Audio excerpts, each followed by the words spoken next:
ሰላም እንዴት ናችሁ? ውድ የስፖርት ቻናል ቤተሰቦቻችን የሰዓቱ መረጃ ደርሶናል። አብራችሁን ቆዩ። ሰብስክራይብ አድርጋችሁ እንድትጀምሩ እንጠይቃችኋለን። አርቴታ ስለ ውድድር ዘመኑ መግለጫ ሰጥቷል። በርካታ ጉዳይ አንስቷል። ምን አለ?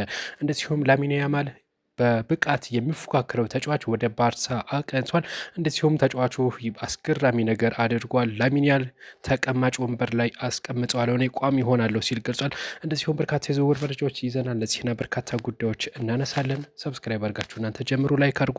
ወደ መረጃዎቹ እንሄድ። መጀመሪያው ምርጫችን የሚሆነው ደረጃችንን ከፍ ለማድረግ በዝውውር እየሰራንበት ነው ሲል ሚካኤል አርቴታ ገልጸዋል። የአርሰናል ብሔራዊ ቡድን አሰልጣኝ ሚካኤል አርቴታ አርሰናል በዝውውር ትልቅ ነገር ለማድረግ እየሰራ ነው ሲሉ ሀሳባቸውን ሰጥተዋል። አርሰናል ትልቅ ደረጃ ላይ ማስቀመጥ እንፈልጋለን፣ በዝውውርም እየሰራንበት ነው ሲሉ ሀሳባቸውን ሰጥተዋል። አክለውም የተሻለ ስብስብ እና የተሻለ ግለሰቦች ያስፈልጉናል ሲል ሀሳቡን ሰጥተዋል። አርሰናል ከሰሞኑ እንግዲህ እነ በርካታ ተጫዋቾችን ቪኒሽስ ጁኒየርን ከሪያል ማድሪድ ለማስፈረም ፍላጎት እንዳለው መዘገቡ ይታወሳል።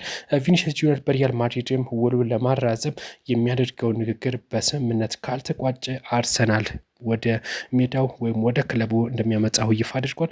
ሪያል ማድሪድ ቪኒሽስን ማቆየት ቢፈልግም ውሉን የማያራዝም ከሆነ ቀጣይ ዓመት በነፃ ለማምጣት ፍላጎት እንዳለው እንደዚሁ ሚካኤል አርቴታ ይፋ አድርጓል። ሌላው አሳዛኙ መረጃ ኩሩፒ በጉዳት ለወራት ከሜዳ ይርቃል ተብሏል። የባርንማውዙ የፊት መስመር አጥቂ ጁኒየር ኩሩፒ በወዳጅነት ጨዋታ ላይ ጉዳት አጋጥሞት ለ4 ወራት ከሜዳ እንደሚርቅ ተነግሯል። እጅግ አሳዛኝ ጉዳት አጋጥሞት የተባለው። ሌላው ላሚን ያማልን በተመለከተ በባርሳ ድንቅ ብቃት ያለው ተጫዋች ወደ ባርሳ ቀንቷን የተባለው ያማልን አስቀመጬ ቋሚ እሆናለሁ ሲል መናገሩ ብዙዎችን አስገርመዋል። የባርሴሎና አዲስ ፈራሚው ካሪም አዲሚ እንግዲህ በቡድኑ ቋሚነት ቦታ ማግኘት እንደማያስፈራው ተናግሯል። ለቋሚነት ቦታ ከላሚን ያማል ጋር ለመፎካከር አስፈርቶ ይሆን እንዴት ተብሎ ተጠይቆ ነበር። አክሎም ላሚን ያማልን ሆነ የትኛውንም ተጫዋች አልፈራም ሲል ገልጿል። ያለኝን ሁሉ ለመስጠት ከሆነ የመጫወት እድሉን እንደማገኘው ተስፋ አደርጋለሁ ሲል አክሎ ተናግሯል። በቀጣይነትም ደግሞ ሻምፒዮንስ ሊግ ማንሳት ህልሜ ነው፣ ለትንሽ ነው ባለፈው ዓመት ያመለጠኝ ሲል እንደዚሁ ሀሳቡን ሰጥቷል። ከላሚን ያማል ጋርም እንግዲህ ድንቅ ብቃታቸውን እያሳያሉ፣ ይፎካከራሉ ተብሎ ተጠብቋል ነው የተባለው። ሌላኛው መረጃችን ሊቨርፑል የዝውውር ጥያቄ ሊያቀርብ እንደሆነ ይፋ ተደርጓል። የመርሲሳይዱ ክለብ ሊቨርፑል ብራድሊ ባርኮልን ለማስፈረም የመክፈቻ የዝውውር ሂሳብ ማቅረብ መዘጋጀቱን ይፋ አድርጓል።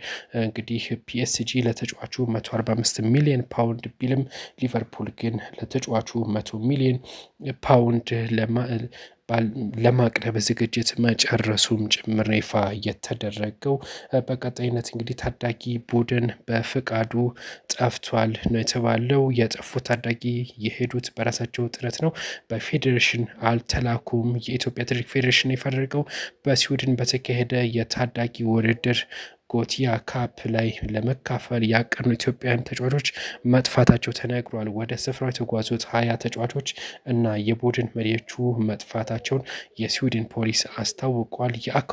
የአካባቢው ፖሊስ የውድድሩ አዘጋጅ በደረሰው ጥቆማ የቡድኑን መጥፋት እንደ አረጋገጠ ይፋ አድርጓል። በጉዳዩ ዙሪያም መግለጫ ያወጣ ሲሆን የኢትዮጵያ የእግር ኳስ ፌዴሬሽን በታዳጊው መጥፋት አዝነናል ብለዋል። ፌዴሬሽኑ አክሎም ታዳጊ ቡድኖቹ በመሰል ውድድሮች ላይ በራሳቸው ጥረት የሚያገኙት እድል ወደ ውድድሩ የሚያመሩ እንጂ ኢትዮጵያ ብሔራዊ ቡድን ይወከሉ አይደሉም ሲል ሀሳቡን ሰጥቷል።